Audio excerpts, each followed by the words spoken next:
At 0341 local time, a theater missile defense officer in the UAE watched his screen fill with tracks.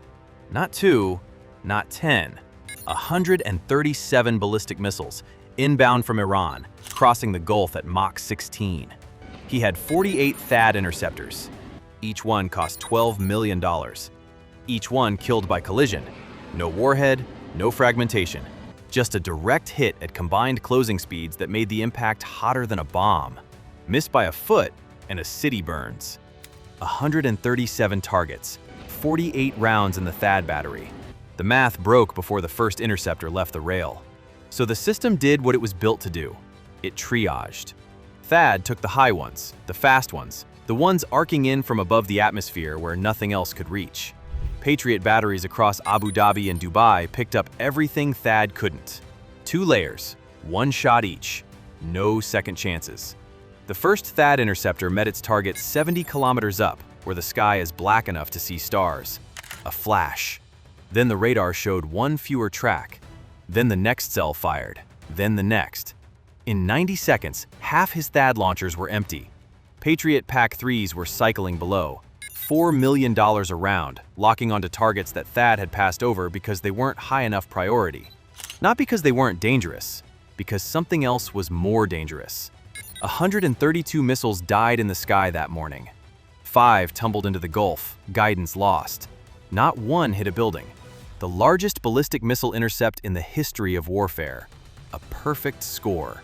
And the officer staring at his depleted magazines knew exactly what it cost. But the screen wasn't empty. 209 new contacts were materializing. Low, slow, barely moving. 110 knots. $35,000 each. And he was about to discover what happens when every trigger pull costs 100 times more than the thing you're killing.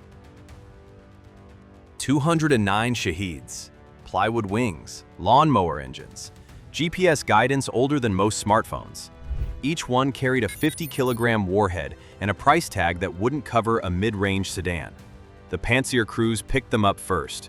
Short-range systems designed for exactly this, stitching the sky with radar-guided cannon fire at targets slow enough to track with binoculars.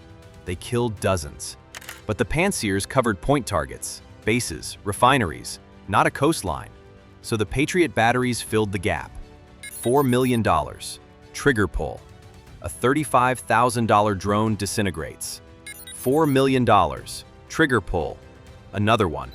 The officer running the count didn't need a calculator. He needed a therapist. 114 to 1. That was the cost ratio. For every dollar Iran spent building a Shahed, the UAE spent 114 shooting it down. And Iran had sent 209 of them. 195 died in the air, clean kills. But dead drones don't vanish, they fall. Over Abu Dhabi, a Patriot round hit a Shahed perfectly. The debris cratered downward into a residential street. 1 civilian dead, killed by the fragments of a successful intercept. Over Dubai, another intercept. And the burning wreckage of a $35,000 drone tumbled onto the Burj Al Arab, the most photographed hotel on Earth, on fire from a weapon that cost less than 1 night in its royal suite.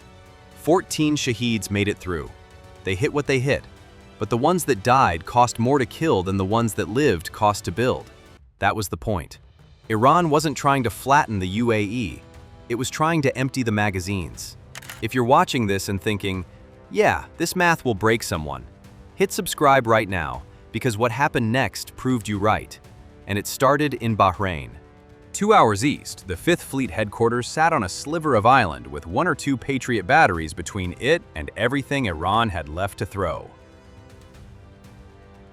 45 ballistic missiles were already climbing, 9 Shaheds behind them, and half the interceptors that should have been there were smoking tubes in Abu Dhabi. 45 ballistic missiles hit Bahraini forces.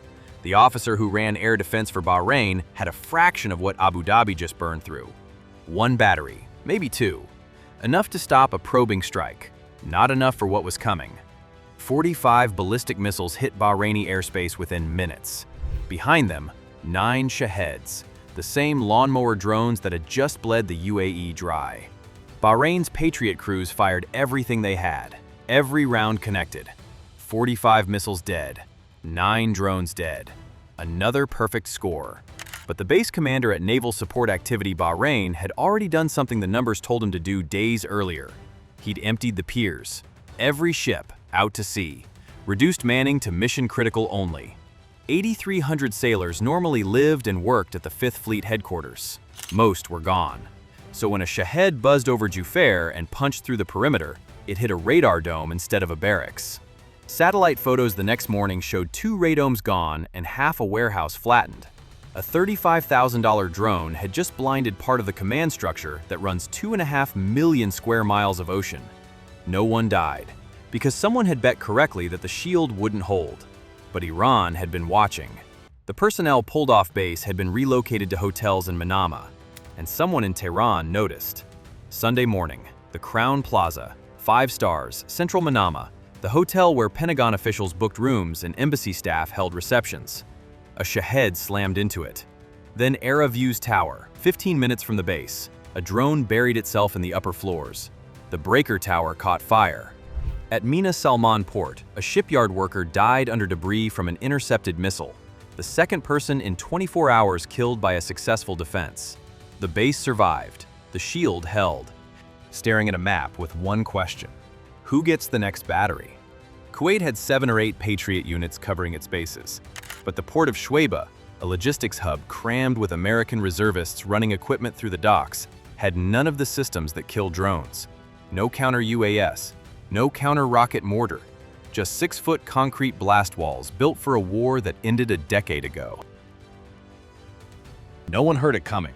The siren system at Shuaiba port had worked all week.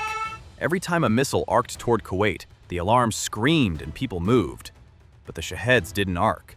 They flew at 110 knots, 50 feet off the water, below the detection threshold of every system designed to find something faster and higher. By the time a drone crossed the port perimeter, it was already inside the fence. The Tactical Operations Center was a trailer, not a bunker, not a hardened facility, a large metal box on a concrete pad, surrounded by 6-foot T-walls, blast barriers designed in Iraq 15 years ago to stop mortar fragments from shredding the people inside. They worked against shrapnel coming sideways. They did nothing against something coming from above. No counter-UAS system, no counter-rocket, artillery, or mortar radar. Kuwaiti Patriot batteries were positioned nearby, but they were built to kill ballistic missiles at altitude, not lawnmower drones at rooftop level. No one in the chain had bridged that gap.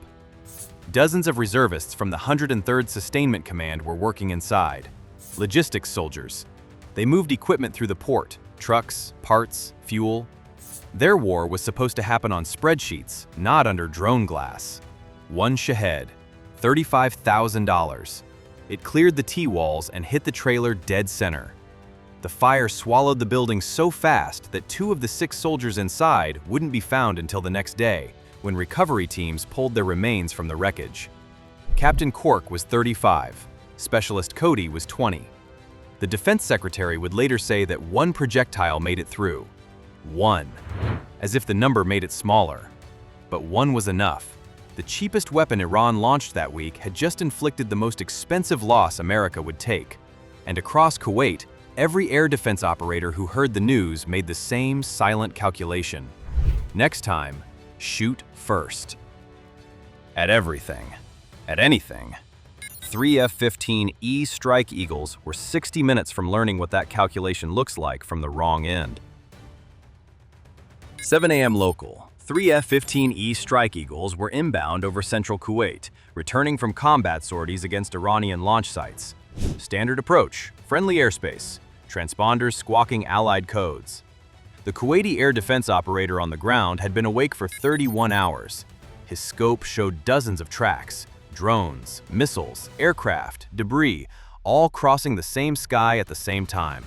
6 hours ago, a drone had killed 6 Americans at the port. The sirens hadn't caught it. The Patriots hadn't caught it. Nothing had caught it. And now, 3 fast-moving contacts were closing on his sector. He fired. The F-15E Strike Eagle is a $94 million aircraft. It can dodge any radar-guided missile on Earth. Its electronic warfare suite detects radar locks before the operator even knows he's being painted. But the missile climbing toward it wasn't radar-guided. It was infrared. a heat seeker, riding the engine exhaust. And the F-15E doesn't carry a missile warning sensor for infrared threats. Hasn't since it entered service in 1988. The first crew never saw it. A flash under the left wing. The jet rolled violently, trailing fire. 2 ejection seats punched through the canopy. Then the second Strike Eagle took a hit. Then the third. 3 jets, 6 aircrew, $280 million in airframes spinning toward the Kuwaiti desert in flames. Footage from Al Jazeera would show a burning aircraft corkscrewing earthward, 2 parachutes blooming against the smoke. Locals on the ground surrounded the first pilot they found, convinced he was Iranian. All 6 survived. Kuwait acknowledged the shootdown within hours. But the damage went deeper than 3 craters in the sand. The entire Kuwaiti airspace was now a no-fly zone for coalition aircraft. Fighter patrols, the cheap way to kill Shaheds, $20,000 a missile from an F-16 wing rack, couldn't fly without risking another blue-on-blue. A $35,000 drone at Shuaiba had started a chain reaction. 6 dead, 3 jets destroyed. Coalition air defense fractured. And by the morning of day 3, the theater commander's map showed what 72 hours of attrition looked like. The UAE nearly dry, Bahrain burning, Kuwait grounded. Riyadh, the largest U.S. embassy compound in the Middle East, sat under a thinning umbrella, and 2 Shaheds were already airborne. 2 Shaheeds crossed Saudi airspace before dawn on day 3. No Patriot engaged them. No fighter intercepted. They flew the same profile as every drone before them. Low, slow, invisible to systems built for faster things, and hit the largest American embassy compound in the Middle East. A fire broke out on the ground floor. Minor. The Saudi Defense Ministry would call it limited material damage. The building was empty. Staff had evacuated hours earlier. No one was hurt. Across the Gulf, another Shahed glided into the parking lot of the U.S. consulate in Dubai and started a small blaze that firefighters contained in minutes. Militarily, the damage was trivial. Strategically, it was a photograph. The American flag above a smoking embassy, broadcast worldwide before breakfast. 72 hours. That's how long it took Iran's cheapest weapons to crack the most expensive air defense architecture on Earth. Not by overpowering it, but by exhausting it. Every Shahed that died cost 100 times more to kill than to build. Every interceptor fired against a drone was an interceptor unavailable against a ballistic missile.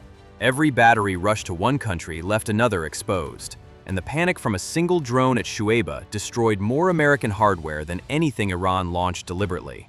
The math was ugly. Secretary of State Rubio stood at a microphone and said it out loud. Iran builds over 100 missiles a month. America builds 6 or 7 interceptors. 100 to 7.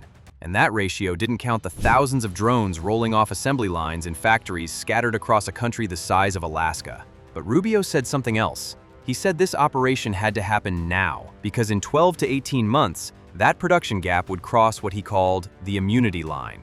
A point where Iran would hold so many missiles and drones that no strike could undo the math. That's why Operation Epic Fury wasn't pointed at the drones. It was pointed at the factories that built them, at the launchers that fired them, at the shipyards and the naval bases and the command centers that told them where to go. 1,000 targets hit in the first 24 hours. The production lines that made 100 missiles a month were burning before Rubio finished his sentence. And somewhere over the Gulf, a squadron of Lucas drones, $35,000 each, American-built, reverse-engineered from the same Shahed design that had just set an embassy on fire, were heading east. Same airframe, same price tag, same math. Pointed the other way. Iran built the blueprint. America made the copy, and the copy was flying home. So what happens when a country that builds 6 interceptors a month decides to build 6,000 drones instead? Drop your answer below, and tell us where you're watching from. If this changed how you think about the future of air defense, hit like, subscribe, and the bell so you don't miss what's coming next. This is War Horizon. See you on the next one.